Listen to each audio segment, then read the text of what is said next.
Hello and welcome to Quid Pros Quo. I'm Zac. And I'm Rin. And today we are in a new sound booth because our old one is getting dismantled. What? I didn't know that was the entire case. Yep, that one's That's being so dismantled. sad. Yeah. R.I.P. Sound Booth 2. So we're hoping this one works. If not, early hiatus. I will record it in my closet. But today we're talking about dialogue versus internalization. So, Rin, you suggested this episode. Walk us through what dialogue is and what internalization is. So dialogue's pretty straightforward. It's what your characters say, and this often goes along with what they do. So this is like everything in quotation marks, and often the dialogue tags that go along with them. That like, he stood as he said X, Y, Z. So that's like what we're classifying as dialogue. And generally novels have between 25 and 30% dialogue, which means that the other 65 to 75% is narrative and internalization. And internalization is what your characters think and react. It's what's going on inside, hence the internalization. I know, mind-blowing, right? Shocking. And then there's narrative, and we're going to use the term scene versus summary throughout this episode, where scene is action and summary is exactly what it sounds like.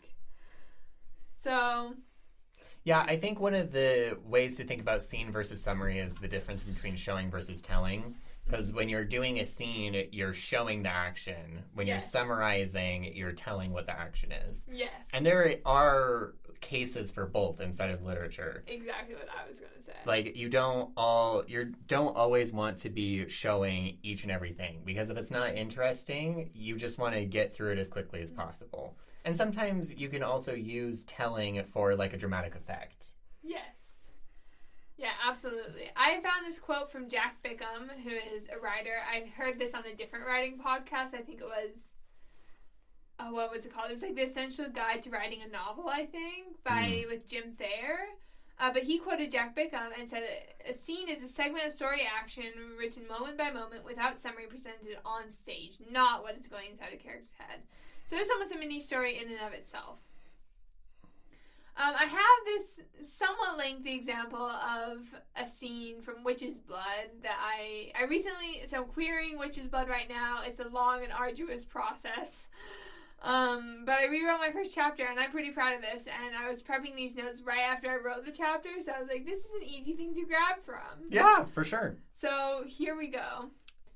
We're doing audiobook? Audiobook! We're doing audiobook! You're so right. I thought...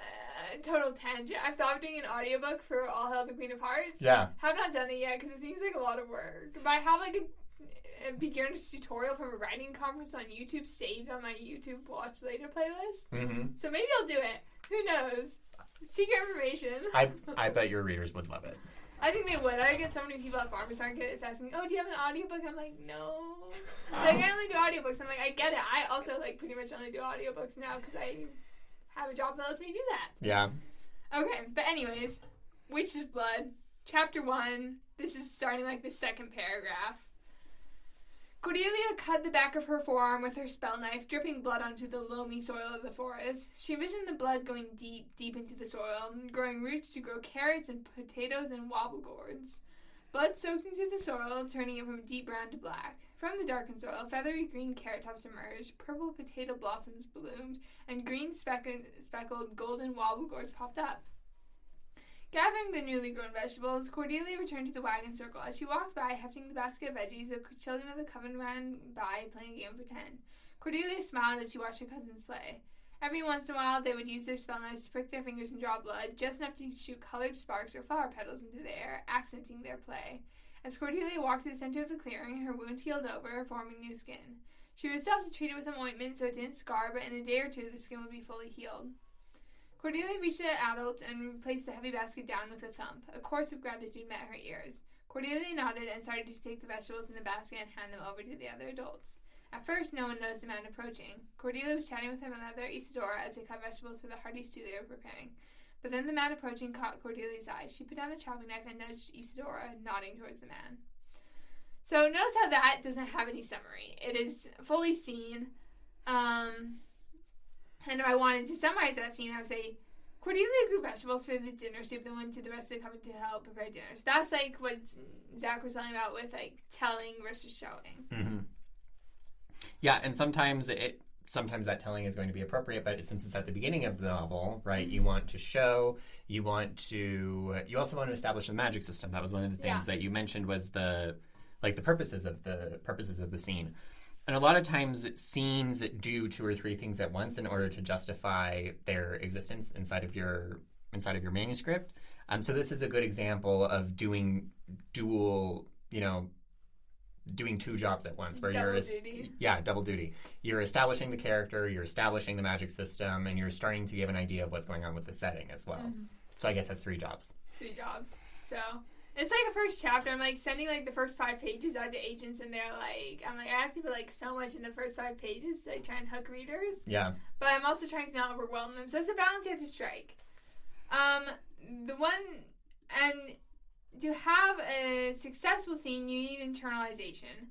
And because this is only a few paragraphs, we don't get a lot of internalization here. We get that Cordelia is happy as she watches her younger cousins play.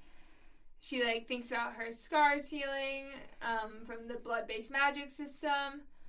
But other than that, there's not a lot of internalization in this scene, which I realized when I was putting it on. And I thought about rewriting it to add more internalization, but I was trying not to be too into the character's head on the first scene, because it's not a first-person novel. Right. Which is something we'll talk about in just a second, where, like, first person, you need so much internalization, mm-hmm. whereas in third person, especially third person limited, it can be harder to get that internalization in. Yeah. So, and especially, this is especially going back to, you mentioned not wanting to overwhelm the reader, and sometimes internalization can be overwhelming, but it can also distance the reader from what's going on stage, right? Yeah. And at the beginning, it's often, you're pulling the curtain up and you're interested in what's on stage. Mm-hmm. Like, who's coming on, who's going off, and what are they doing, kind of thing. Exactly. So you mentioned different points of view. You have your first person, third person limited, and third person omniscient. And the way that you handle your internalization is going to be slightly different depending on what your POV is for your manuscript. So tell us, what does internalization look like for a first person POV? Well, since in first person you're literally in the head of your protagonist, you don't really have an excuse to not have their thoughts on the page, their internal reactions on the page. As I said, I've been listening to a lot of audiobooks, and I think of, like, I'm trying to read the Mistborn series. Mm-hmm. It's really hard because the audiobooks have the longest wait at the library. Yeah. Like, forever, because we live in the home state of Brandon Sanderson, so everyone is obsessed with him. Yeah. But I was, like, listening to Mistborn the other day, and Vin was, like, internalizing, like, these metal systems, and she's, like, she has a criminal background, and she's like, how can I use this to, like, show myself? I guess this is not first person, huh? It's third person limited. It is third person limited. You're but right. maybe we can grab a kernel that we can apply into a first person. Yeah, I'm trying to think the last thing I read in first person. I don't read a lot of first person novels. I prefer third person limited. Mm-hmm. Oh, I know my last first person novel. It was The Honeys by Ryan Lasala. Mm-hmm. Kind of a really intense book. Didn't know what I was getting into. It's kind of like a psychological thriller type thing, but it's like in a summer camp, and it's like an exploration of, like, gender and gender roles. Okay. It was really interesting. But the internalization along that novel, and this is probably going to have some spoilers. Not really. In the first chapter, his twin sister dies, mm-hmm. which is, like, super sad. But then, like, a lot of the internalization is him, like, coping with, like, how to fill her shoes as mm-hmm. he goes back to the summer camp that they both used to attend, but they stopped attending. And Mars, the main character, is just, like, kind of judging everything, and they're, like, I'm forgetting the word, but they're, like, coming back to this summer camp that they stopped going to because of a terrible bullying event. Like, yeah. This is a spoiler.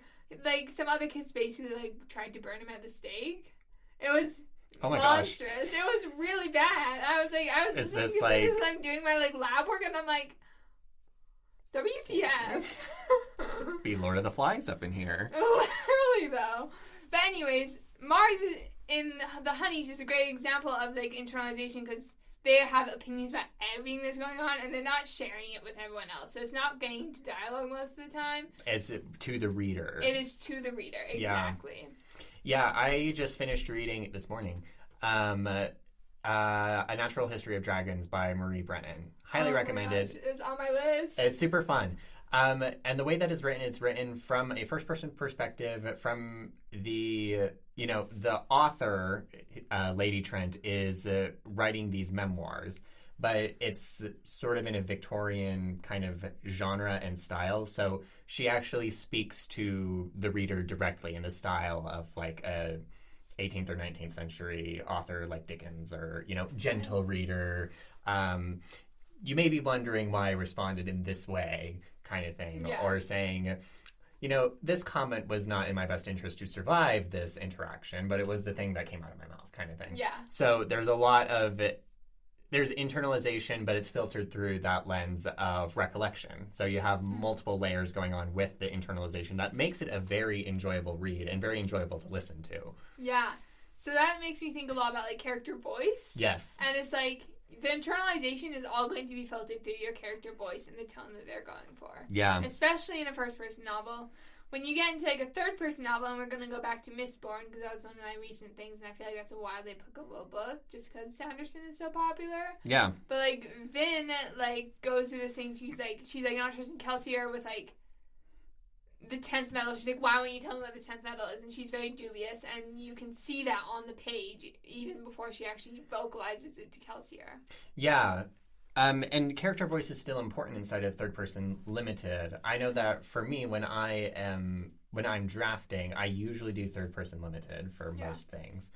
And the way that I write third person limited, for example, in my current work in progress, sometimes the perspective changes from the cop to the cop's daughter to the cop's wife. And they're each different. They're written differently, even though it's all third person limited. But their voice is what goes through with the internalization. So with the daughter, she's 8 or 9. And so she's using words like mom and dad, monsters, princesses. Like she's approaching the world through a certain lens, through a child's lens. Whereas with her dad as a police officer, he's approaching it through the lens of warrants and let's get down to business. Let's figure out who the victim is, who is the, what's the means, what's the motive. Like those sorts of words helped with the internalization. I don't read a lot of third person omniscient. I feel like there's not a lot of matter because it's really hard to do well. That is true. I think Terry Pratchett is a good example of third-person omniscient where the character or where the narrator is like a character. I'm also reading Tress and the Emerald Sea, which is also kind of third-person omniscient. Yeah. Sort of, kind of. And everything, like the internalization is through the voice of the narrator who acts as an extra character who accompanies you throughout the entire story. Mm-hmm. Yeah. Yeah, that's all I got for like omniscient narration is just being the voice of the narrator. I'm trying to do... But it's still the internal thought processes of one of the characters in the narrative. Exactly. Your goal is to get internalization onto the page because, again, it makes up like over half of your novel. Right. So how do you do that? Yeah, great question, Zach. I think stepping into your character's shoes, like, and imagining what you think about or react to in this situation if you were that character. Like, you don't want to put your own reactions on the page because then that comes across as author voice instead of character voice. Right. But you can do this like an internal monologue in italics. You can break paragraphs after the stretch of internalization. Just like when you see italics on the page and you know a character is thinking. Mm-hmm. Voila, internalization. Yeah, exactly. Do you want to talk about the objective correlative? Back in episode 18, we talked about this method of objective correlative, which is a way of getting into what's going on inside of the character's head and inside of their heart, without necessarily telling you what is in there.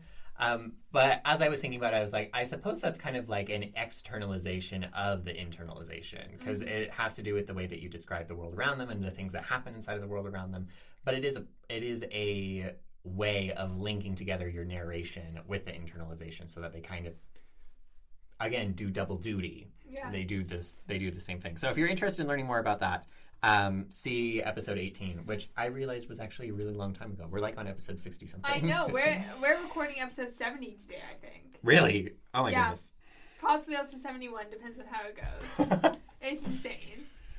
Yeah, the other type of thing is you can highlight. This is like an editing tool. It's like you can highlight your different types of storytelling with like different colors. Yes. So like highlight dialogue in like blue, internalization in yellow, narrative in green, and then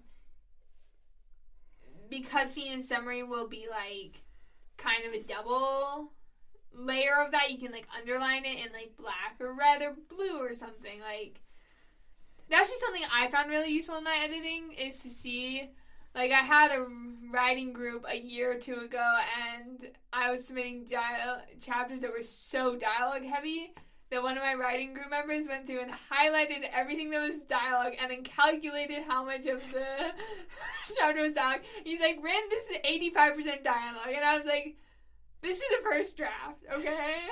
But anyways. Sounds like you were writing a play. It really did. I don't think it was actually 85. That was just a number I pulled out of thin air. But it was like over half dialogue, and it needed to be less dialogue, and it is now less dialogue. Yeah. And there are lots of strategies for cutting down on the dialogue, but that's a different episode. Yeah, we should write that down, because we could totally do an episode on that. But yeah. So let's recap the episode. There are a few different modes of story that we talked about. Dialogue and internalization were the focus of this episode, where dialogue is what the characters say and sometimes do, whereas internalization is how they react internally to what's going on around them. Yeah, and when you're looking at your novel, you're aiming for something like 30 to 35% dialogue. The rest of it is going to be split somewhere in between narrative and internalization. And whenever you're writing internalization or narrative, it's going to be filtered through the voice of the viewpoint character. In first person, that's going to be a bit more explicit. In third person, it's going to be limited. But Oh my goodness. To have a successful scene, you need internalization.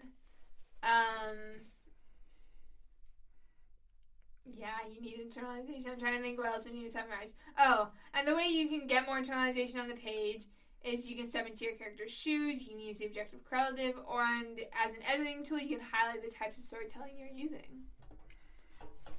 That's all I've got for today. Sweet. Thank you for joining us for Quid Pros Quo. We'll see you next time.